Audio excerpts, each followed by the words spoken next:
देखिए, ये रिमांड तो होनी ही थी क्योंकि कस्टोडियल इंटेरोगेशन के तहत उनसे पूछताछ करनी थी, तो रिमांड तो होनी ही थी। और आज अगर आप देखें तो स्पेशल पब्लिक प्रोसिक्यूटर जो थे उन्होंने ईडी की तरफ से ये दलील रखी कि एक नहीं बल्कि 2 ओकेजन्स पे 2 करोड़ रुपए की रकम लेके दिनेश अरोड़ा जो अभियुक्त थे और अब अप्रूवर बन गए हैं, यानी वो अब सरकारी पक्ष के लिए गवाही देंगे, दिनेश अरोड़ा का एक एम्प्लॉई वो संजय सिंह जी के घर जाकर 2 बार 2 करोड़ रुपए देकर आए हैं। और मैं आपको बताऊं कि ईडी ने ये भी कहा अपनी दलीलों में कि वो केवल अप्रूवर की बात यानी दिनेश अरोड़ा के बयान पे नहीं जा रही है, उन्होंने कॉल डिटेल्स यानी सीडीआर निकाली है दिनेश अरोड़ा के उस एम्प्लॉय की, और मोबाइल की लोकेशन से ये भी पता चलता है कि वाकई उस समय वो संजय सिंह जी के घर पे था। तो ये रिमांड बहुत स्वाभाविक है और मुझे लगता है कि ईडी की जांच में और पूछताछ के तहत इस शराब घोटाले के और भी तथ्य सामने आएंगे।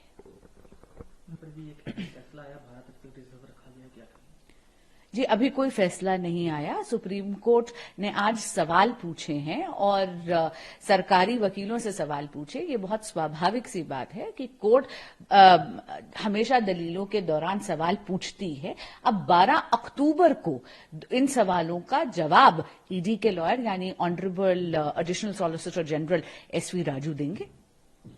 संजय सिंह को जब मैम कार्रवाई से पहले ले जाया जा रहा प्रोसीडिंग में कोर्ट में, तो उन्होंने साफ तौर पर कहा कि नरेंद्र मोदी जो भारत के प्रधानमंत्री हैं वो डरे हुए हैं, जिसके तहत सीबी और ईडी की कार्रवाई विपक्षी दलों के नेताओं पर हो। देखिए, ये बिल्कुल गलत है। आदरणीय नरेंद्र मोदी जी इतने लोकप्रिय नेता हैं और भाजपा और नरेंद्र मोदी जी की सरकार की विकास की नीतियों से भारत की जनता उनको भारत का यशस्वी प्रधानमंत्री तीसरी बार जरूर चुनेगी और पूर्ण बहुमत की सरकार से एनडीए की सरकार आएगी। हम बिल्कुल नहीं डरे हुए, लेकिन हाँ, जब ऐसी आंच आती है तो विपक्ष जो है चोरी करके सीना जोरी करता है और बेबुनियाद इस प्रकार के आरोप लगाता रहता है।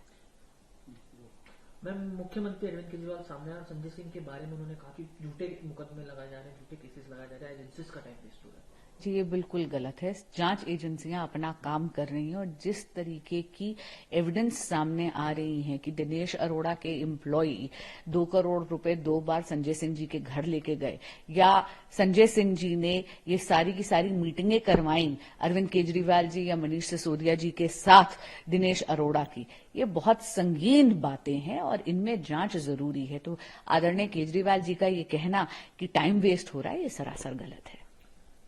सिसोदिया को लेकर आज कोर्ट में सुनवाई थी, उसको लेकर अरविंद केजरीवाल ने अपनी बात रखी, क्या कहना चाहिए? देखिए, कोर्ट जो है वो सवाल पूछती है और जो भी सवाल उन्होंने सरकारी पक्ष से पूछे हैं उसका 12 अक्टूबर को आदरणीय जो ऑनरेबल हमारे एएसजी हैं एसवी राजू ईडी के, वो उसका जवाब देंगे।